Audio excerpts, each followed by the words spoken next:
Hello दोस्तों, good morning. स्वागत है एक बार फिर से आप सभी का Mishra ji technical YouTube channel में। दोस्तों आज है 11 जून और आज की इस वीडियो में हम लोग बात करेंगे आज के दिन के सभी इंपॉर्टेंट करंट अफेयर के क्वेश्चंस के बारे में। पूरी वीडियो ध्यान से देखिएगा, पूरी वीडियो आपको डिटेल में समझाई गई है। साथ ही साथ दोस्तों जो उससे रिलेटेड एक्स्ट्रा फैक्ट होते हैं उनको भी बताया गया है, जिससे आपके लिए एग्जाम में काफ़ी ज़्यादा हेल्पफुल साबित भी हो। तो वीडियो को एंड तक देखिएगा। वीडियो देखने के बाद आप इसकी क्विज भी सॉल्व कर सकते हो। क्विज मिलेगी आपको Mishra ji technical MJT app पर। चलिए बात करते हैं दोस्तों लास्ट डे के क्वेश्चन की। लास्ट डे मैंने आपसे 2 क्वेश्चन पूछा था, जैसे मैं आपसे रोज़ पूछा करता हूँ। पहला था विश्व खाद्य सुरक्षा दिवस कब मनाया जाता है, तो ये मनाया जाता है प्रत्येक वर्ष 7 जून को। अगला था G20 सम्मेलन 2020 की मेज़बानी कौन करेगा, तो इसकी मेज़बानी सऊदी अरब करेगा। सऊदी अरब के रियाद में ये आयोजित होगा। ठीक है, कब? नवंबर मंथ में। इन दोनों क्वेश्चन के बारे में जिन लोगों ने डिटेल में आंसर किया है उन टॉप 15 लोगों के नाम मैं आपको वीडियो के एंड में बताऊँगा। चलिए दोस्तों बात करते हैं आज के दिन के पहले क्वेश्चन की। आज का पहला क्वेश्चन है, किस देश की सेना ने लोगों को सटीक न्यूज़ देने के लिए फेसबुक पर वापसी की? तो दोस्तों म्यांमार की सेना का नाम है तातमाडाव। क्या नाम है? तातमाडाव। नाम याद रख लीजिएगा। तातमाडाव नाम की सेना है, म्यांमार की सेना को ये कहते हैं, और इसने लोगों को सटीक न्यूज़ देने के लिए फेसबुक पर फिर से वापसी की है। क्यों? क्योंकि दोस्तों इसका मानना है कि फेसबुक जो है वो म्यांमार में काफ़ी ज़्यादा पॉपुलर है लोगों में, और काफ़ी बड़ी मात्रा में लोग इससे जुड़े हुए हैं, तो आसानी से पहुंचाया जा सकेगा लोगों तक न्यूज़। तो इस वजह से म्यांमार ने फ़िलहाल के लिए फेसबुक पर वापसी कर ली है। ठीक है, चलिए अब म्यांमार के बारे में हम लोग जान लेते हैं। मैप में देखेंगे अगर आप लोग तो भारत के पड़ोस में ही है म्यांमार। ठीक है, इसका पुराना नाम था बर्मा, ये भी याद रखिएगा, पुराना नाम भी पूछा जाता है।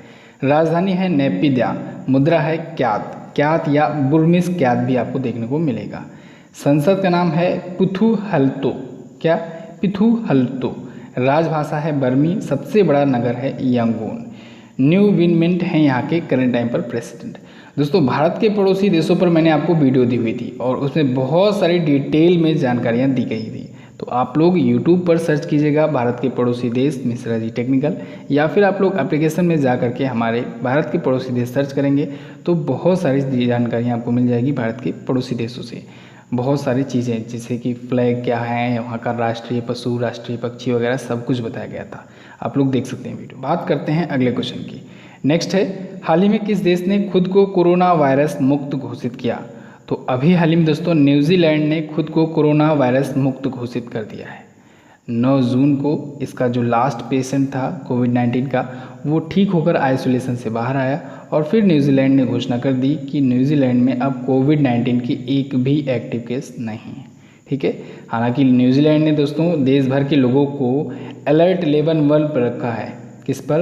अलर्ट लेवल 1 पर रखा हुआ है, और साथ ही साथ में जो फॉरेन कंट्रीज़ के लिए जो बॉर्डर है अभी भी सील किया गया है अगले 75 डेज़ के लिए। तो फिलहाल न्यूजीलैंड जो है वो कोरोना वायरस फ्री हो गया है। अच्छा, एक और क्वेश्चन लिंक करते हैं। एक देश का नाम है स्लोवेनिया, आप लोग सुने होंगे स्लोवेनिया ने अभी हाल ही में अपने आप को कोरोना फ्री घोषित किया था, और ये कोरोना मुक्त होने वाला दुनिया का पहला देश बना था। इसे आपको याद रखना है। न्यूजीलैंड देख लेते हैं वर्ल्ड मैप में है कहाँ पर, तो यहाँ पर सबसे पहले हमारा प्यारा भारत, और यहाँ से नीचे आएंगे अगर आप ऑस्ट्रेलिया महाद्वीप की तरफ, तो इधर आइए, यहाँ पर ये है ऑस्ट्रेलिया महाद्वीप। ठीक है, इसी महाद्वीप के अंतर्गत ये भी आता है न्यूजीलैंड। ठीक है, ऑस्ट्रेलिया महाद्वीप का ही एक पार्ट माना जाता है न्यूजीलैंड। ये रहा न्यूजीलैंड। ठीक है, न्यूजीलैंड की राजधानी क्या है? इसकी राजधानी है वेलिंगटन। थोड़ा सा और जूम करिए, देखिए यहाँ पर है वेलिंगटन, कुछ यहाँ पर। ठीक है, यहाँ की राजधानी है वेलिंगटन। PM है जेसिंडा आर्डन। नेक्स्ट बात करते हैं।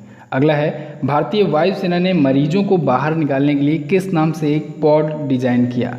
तो भारतीय वायुसेना यानी इंडियन एयरफोर्स ने दोस्तों अर्पित नाम का एक पॉड डिज़ाइन किया है, डेवलप किया है। किस लिए? जो मरीज हैं पहाड़ी इलाकों में जहाँ पर सामान्यतः गाड़ियाँ वगैरह नहीं पहुँच पाती हैं, ऐसे क्षेत्रों से कोविड-19 के मरीजों को बाहर निकालने के लिए। ठीक है, तो ये एक प्रकार का आइसोलेशन सिस्टम है, पॉड है, नाम है अर्पित का फुल फॉर्म भी होता है। क्या होता है फुल फॉर्म? इसका फुल फॉर्म होता है airborne rescue pod for isolation transportation. ठीक है। भारतीय वायुसेना पहाड़ी इलाकों में फंसे लोगों को जो कोविड-19 के मरीज़ हैं उनको बाहर निकालने के लिए ये शुरू किया है। अच्छा, इंडियन एयरफोर्स ने अभी कुछ ही दिन पहले ऑपरेशन संजीवनी शुरू किया था। आपको याद होगा ऑपरेशन संजीवनी किस लिए था? ये ऑपरेशन संजीवनी था दोस्तों, जो मालदीव है, मालदीव एक कंट्री है, मालदीव में 6.2 टन के लगभग में दवाइयाँ और भी मेडिकल से संबंधित इक्विपमेंट पहुँचाने के लिए शुरू किया था ऑपरेशन संजीवनी। इसका भी नाम याद रखिएगा, इंडियन एयरफोर्स के द्वारा ही शुरू किया गया था। इंडियन एयरफोर्स आया है, इसके बारे में थोड़ा सा और जानिए। इसकी स्थापना दोस्तों हुई थी 8 अक्टूबर 1932 को, 1932 को। इसी वजह से 8 अक्टूबर को प्रत्येक वर्ष मनाया जाता है भारतीय वायुसेना दिवस। भारतीय वायुसेना दुनिया की चौथी सबसे बड़ी वायुसेना है और इसके करंट टाइम पर एयर मार्शल हैं RKS भदौरिया जी। नेक्स्ट बात करते हैं, अगला है नासा विशिष्ट सेवा पदक से किसे सम्मानित किया गया? तो अभी हाल ही में नासा विशिष्ट सेवा पदक से दोस्तों रंजीत कुमार जी को सम्मानित किया गया है। रंजीत कुमार जी नासा में 30 वर्षों से ज़्यादा की टाइम से ये जुड़े हुए हैं, ठीक है, नासा से जुड़े हुए हैं। नासा यानी कि national aeronautics and space administration, आप सभी को पता है इसके बारे में, अमेरिका की स्पेस एजेंसी है। तो उससे 30 से ज़्यादा वर्षों से जुड़े हुए हैं रंजीत कुमार। इनको अभी हाल ही में नासा विशिष्ट सेवा पदक से सम्मानित किया गया है। क्यों सम्मानित किया गया है? इनके दोस्तों एग्जीक्यूटिव लीडरशिप, इंजीनियरिंग कंट्रीब्यूशन और टेक्निकल इफिशिएंसी की वजह से इन्हें चुना गया है। अमेरिका की जो एक स्पेस स्टेशन है, इंटरनेशनल स्पेस स्टेशन, उसको बनाने में इनका भी बहुत ज़्यादा योगदान रहा था रंजीत कुमार जी को, ठीक है। अच्छा, ये अवार्ड पाने वाले ये पहले भारतीय नहीं हैं। पहले भारतीय कौन थे? पहले भारतीय थे दोस्तों RK चेट्टी पांडिपति। कौन? RK चेट्टी पांडिपति। इनको मिला था सन 2002 में ये विशिष्ट सेवा पदक नासा की तरफ से। चलिए, अब नासा आया है तो नासा के बारे में हम लोग बात कर लेते हैं। वह मैंने आपको बताया national aeronautics and space administration. इसकी स्थापना हुई थी 1958 में, जब DRDO भारत में स्थापित हुआ तब ये वहाँ पर स्थापित हुआ था और इसका हेडक्वार्टर है वाशिंगटन DC में और इसके अध्यक्ष हैं वर्तमान में जिम बिडेनस्टाइन। कौन है? जिम बिडेनस्टाइन। नेक्स्ट बात करते हैं, अगला है रिचर्ड डॉकिंस पुरस्कार जीतने वाले पहले भारतीय कौन बने? तो रिचर्ड डॉकिंस पुरस्कार जीतने वाले पहले भारतीय बन गए हैं जावेद अख्तर। जावेद अख्तर का नाम आप लोगों ने सुना होगा, फेमस पोएट, सिंगर और राइटर हैं ये जावेद अख्तर। तो ये अवार्ड पाने वाले पहले भारतीय बन चुके हैं। इनको 2020 के लिए दिया गया रिचर्ड डॉकिंस पुरस्कार, वर्ष 2020 का। क्यों दिया गया है? तो दोस्तों ये अवार्ड इनको इनके लॉजिकल थिंकिंग, धर्मनिरपेक्षता, मानव विकास और मानवीय मूल्यों पर अहमियत देने के लिए दिया गया है। आप लोग को पता होगा ये अपने बेबाक अंदाज के लिए जाने जाते हैं। ट्विटर्स, इनके ट्वीट्स काफ़ी ज़्यादा वायरल होते हैं ट्विटर पर, ठीक है।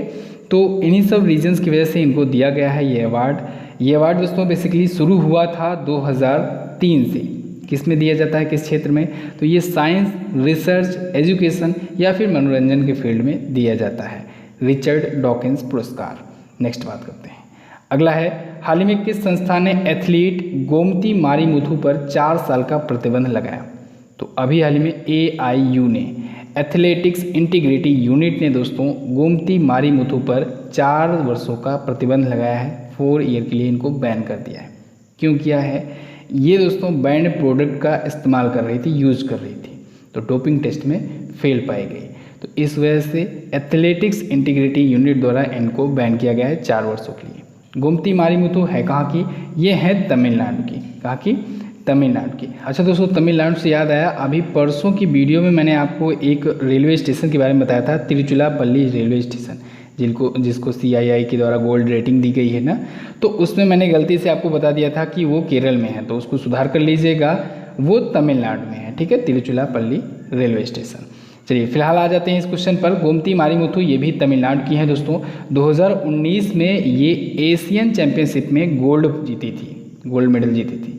लेकिन अब ये सब जब्त कर लिया जाएगा, इनका जितने भी मेडल हैं, अवार्ड है, रैंकिंग है, सब कुछ इनका जब्त कर लिया जाएगा, यानी कि पूरा का पूरा करियर बर्बाद।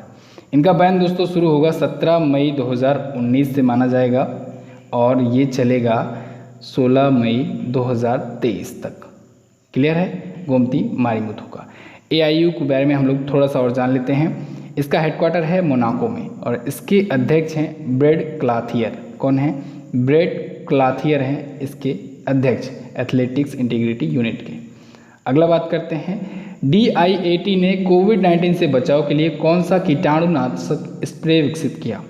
तो DIAT यानी कि defence institute of advance technology ने दोस्तों कोविड-19 बचाव के लिए अभी हाल ही में एक अनन्या नाम का कीटाणुनाशक स्प्रे विकसित किया है।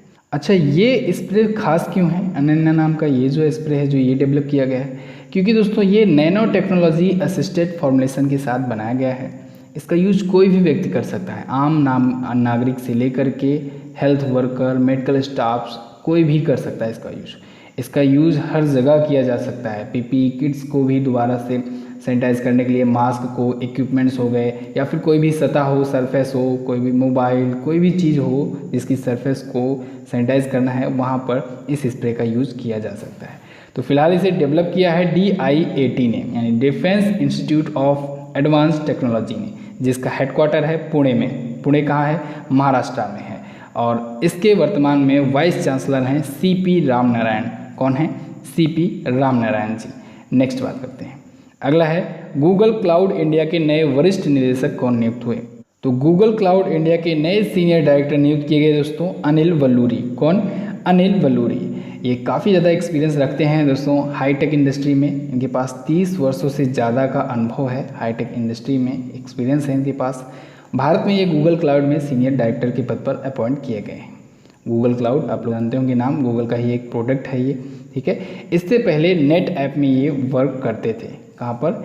नेट ऐप में भारत और सार्क ऑपरेशन के ये अध्यक्ष थे, नेट ऐप में, इसको याद रखिएगा। चलिए नेक्स्ट बात करते हैं। अगला है, किस देश ने सोहोजोधा नामक प्लाज्मा नेटवर्क लॉन्च किया?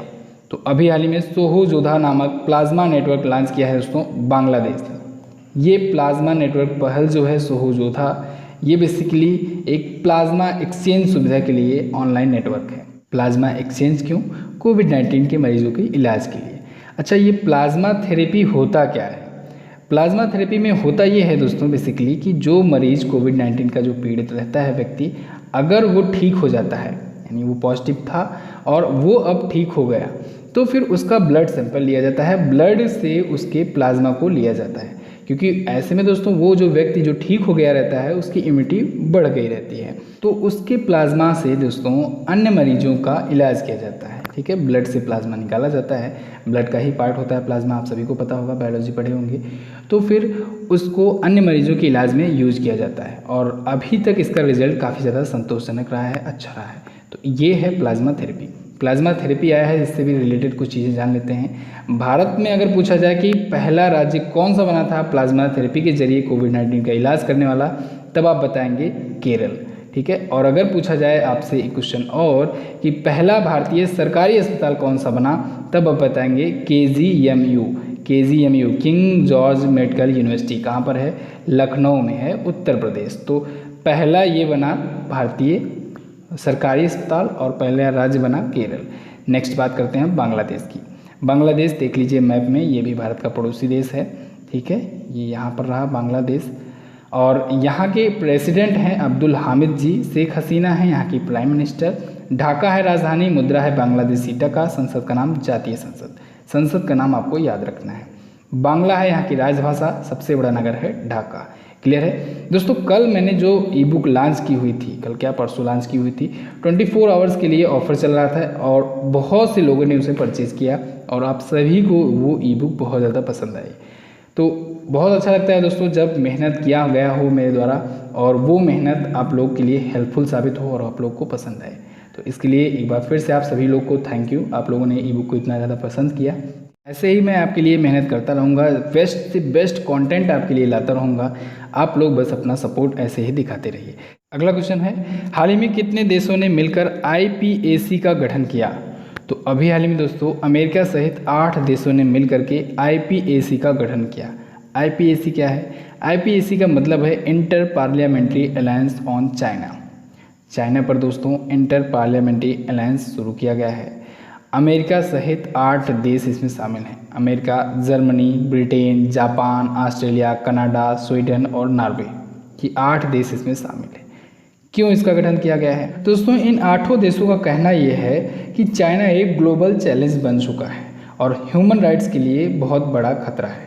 तो ऐसे में इस गठबंधन का इसी वजह से गठन किया गया है स्थापना की गई है जिससे चाइना को जवाब दिया जा सके। आप लोग देख रहे हैं चाइना पिछले दिनों से कई वजहों से चर्चे में रहा है और इसके पीछे का कई कारण है दोस्तों, जैसे दक्षिण चीन सागर जो हो गया उस पर विवाद चल रहा है। हांगकांग को लेकर काफ़ी ज़्यादा हांगकांग मुद्दा बहुत ज़्यादा गर्म हुआ है। कोरोना वायरस की वजह से तो पहले से ही ये ऐसा आया था चर्चे में, ठीक है। और इधर आप लोग देख रहे होंगे इंडिया से भी तनाव लगे हुए हैं।